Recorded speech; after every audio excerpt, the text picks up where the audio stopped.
Okay, so what we are going to do now is we're going to go through each of the logical connectives, and we're going to construct a truth table to show how the different truth values work for each of the different logical connectives. And that will let us know how these connectives are going to manipulate or operate different statements, depending upon what the truth values are for each of those statements.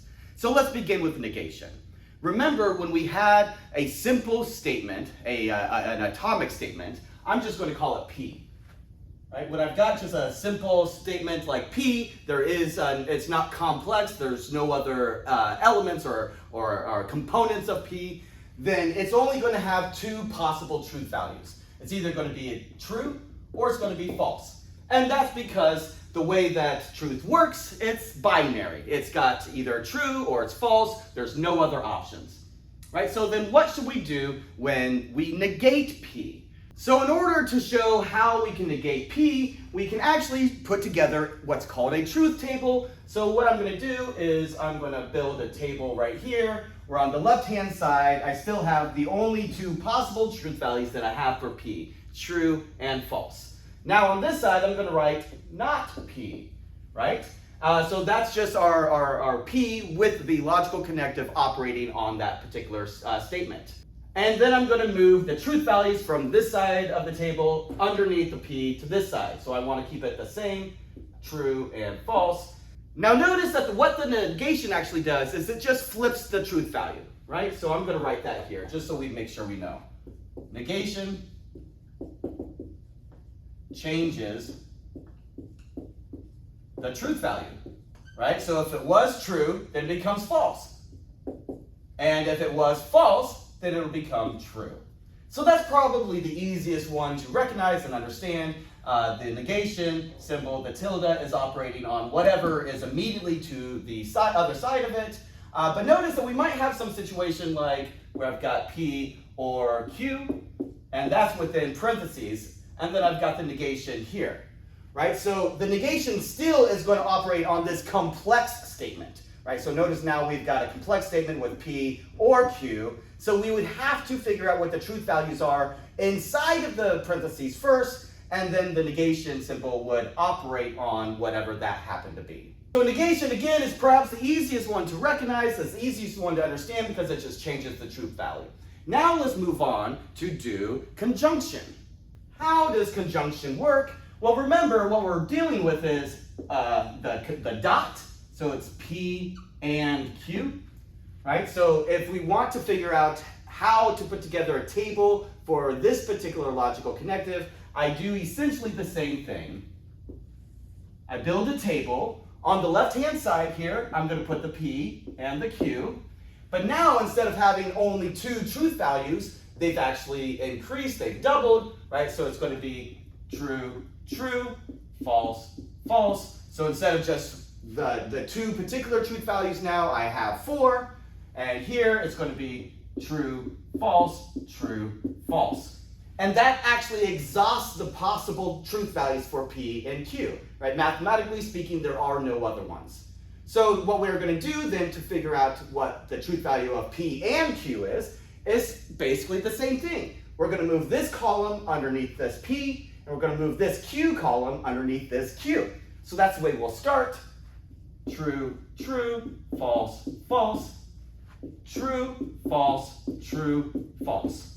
So then now we're going to be examining this particular column here, right? That's the column underneath the conjunction, the dot, right? So what we need to do is understand what is the rule for conjunction. The rule for conjunction is when both sides of the conjunct are true, then the whole conjunct is true. But if either side of the conjunct is false, then the whole conjunct is false, right? So I'm going to write that here. Both sides must be true.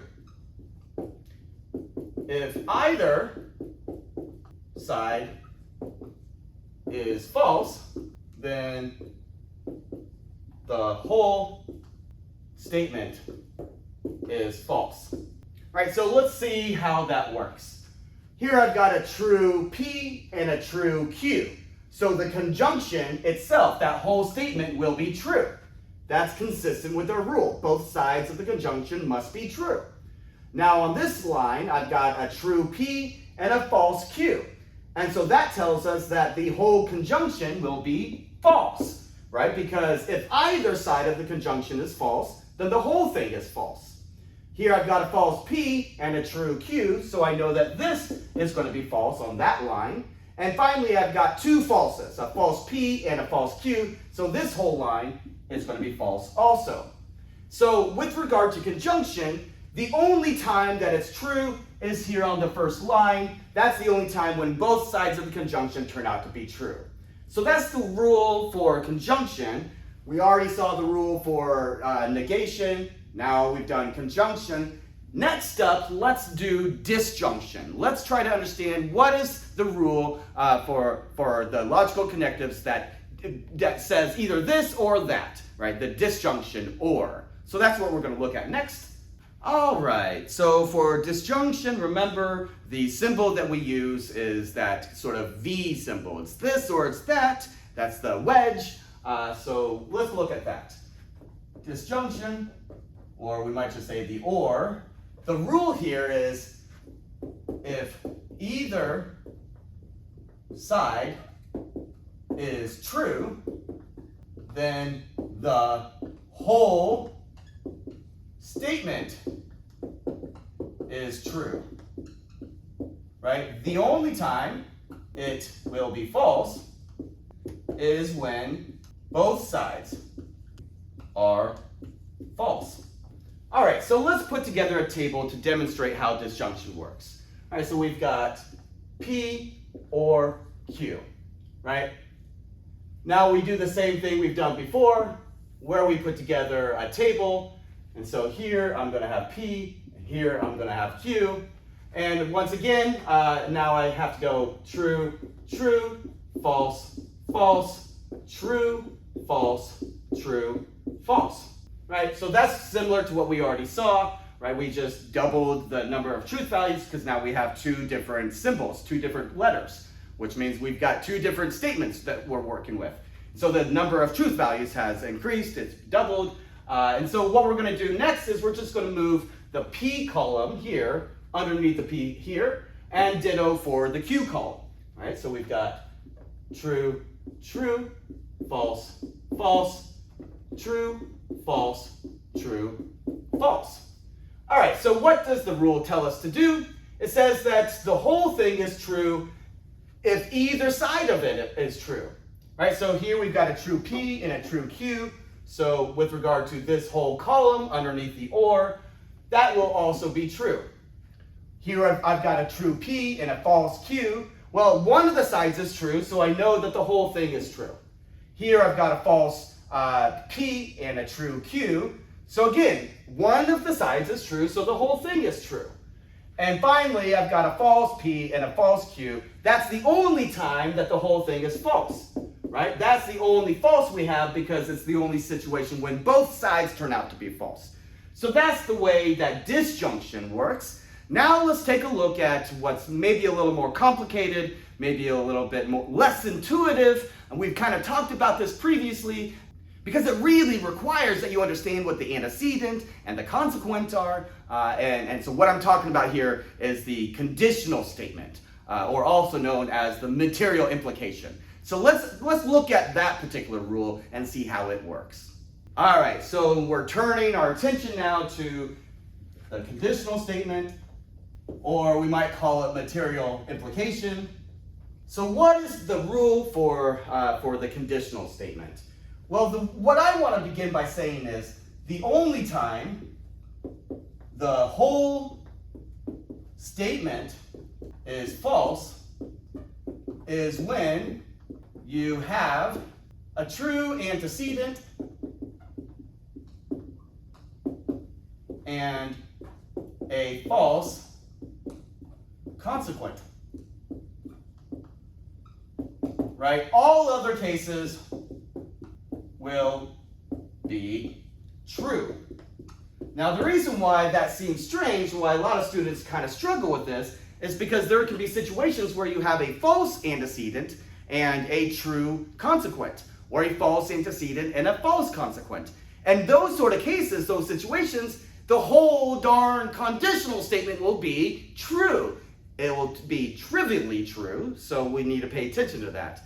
And remember, I talked about this previously when we were talking about that function, right? Like the soda machine. You know, if you're just standing next to the soda machine and it spits out a soda, right? If you get a Pepsi for free, well, the Pepsi machine hasn't really done anything wrong insofar as the function hasn't failed, right? The function still works. It's just that, you know, there's some mechanism that's gone weird and you got a free Pepsi. The only time you would be upset, the only time the function itself it gets messed up is when you put the dollar into the Pepsi machine, but it fails to give you a Pepsi. That actually happened to me just the other day. I was at the vending machine here on campus, and I was like, darn it, it just stole money from me. So that's essentially what's happening here, right? So the rule tells us that the only time that the whole statement turns out to be false is when you put the truth into the antecedent, but you get a false in the consequent. So let's look at how that works when we're dealing with a truth table, right? So if we've got a conditional statement that looks like P, if P then Q, right? So that's what we're going to do again. We're going to construct a table, right? So here's going to be P and Q. This is going to be true, true, false, false. And then we have true, false, true, false. And like we've done previously, we need to now move each column underneath the corresponding letter. So P will go here, true, true, false, false. And then the Q will go underneath here. True, false, true, false. So now we're working with this column underneath the horseshoe, which is our symbol for the conditional statement. All right, so we're going to follow the rule, right? The only time that the whole statement will turn out to be false is if we have a true in the antecedent. Remember, the P is the antecedent. And when we have a false under the consequent. Remember, Q is the consequent here. Right? All right, so if it turns out to be the case that we have a false in the antecedent or a false in the consequent, right, like we do on the last line here, well, then the whole thing will be true, trivially true. All right, so let's begin. We got a true P and a true Q, a true antecedent, a true consequent, so the whole thing will be true. All right, I've got a true antecedent, but a false consequent, so we know that that will be false. That's our rule. That's the rule that tells us the only time that the whole conditional statement turns out to be false. Right? So now I've got a false under the antecedent P and a true under the consequent Q. So that will be true. It will be trivially true. And then once again, I've got a false P and a false Q, so it's once again trivially true. So just look to see here how this table corresponds to what our rule tells us. The only time that the conditional statement turns out to be false is when you have a true P and a false Q, or a true antecedent but a false consequent. So that's, I know that it's a little less intuitive than some of the other ones, but this is the rule. This is the way in which that particular logical connective works, the way the material implication works. So now that we've gone through material implication, let's look at equivalence, which is the if and only if, or the triple bar. So that's the one we'll look at next. Right now it's time to go through the material equivalence, or the biconditional, right? This is the triple bar. So what is the rule for the biconditional, or the material equivalence, the triple bar? Well, here the rule tells us that if either side of the connective, the logical connective, if either side is the same, then it's true. But if they're different, then it's false. So if I've got a true on one side and a true on the other side, the whole thing will be true. Or if I've got a false on one side and a false on the other side, the whole thing will once again be true. So the only time it's false is if I've got different truth values on either side. So let's write that down. If both sides the same truth value, then the whole statement is true.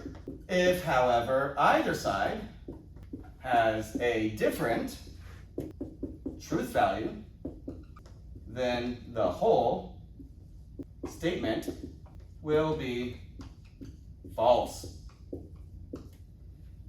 All right, so let's take a look at how this works using a truth table.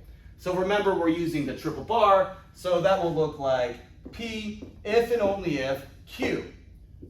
So again, we're going to put that in the form of a table where we're looking at all the different possible truth values for this particular statement. So again, we're going to use this truth table to understand and evaluate the way the rule works using all the possible truth values that we have for this particular case. Right, so I've got P and I've got Q. So true, true, false, false, true, false, true, false. And like I've done in the past, I'm going to move each column over to the other side. So true, true, false, false, true, false, true, false. All right, now I can start to think about what the rule tells me. The rule says, if both sides have the same truth value, then the whole thing will be true. So here, I've got a true P and a true Q, right? So with regard to this column here, the whole thing will be true. I've got a true P and a false Q, so the whole thing will be false. I've got a false P and a true Q, so the whole thing will be false. Here I've got a false P and I've got a false Q, so I know that for that line, the whole thing is true. So the whole thing is going to be true on the first line and the last line. All right, so those are the different ways that we're going to understand and think about the different logical connectives by using a truth table to make sense of what the rule is telling us. In next week's module, we're going to use truth tables in much more detail to think about the way in which we can evaluate different propositions to make sense of why they're trivially true or maybe logically consistent statements, or maybe why they're self-undermining, or maybe why they're contradictory statements. We're also going to use truth tables to evaluate whether an argument is valid or not. So we're essentially going to be using much larger truth tables in order to do this. But that's what we'll do next week. Right now, we're just introducing these basic fundamental concepts.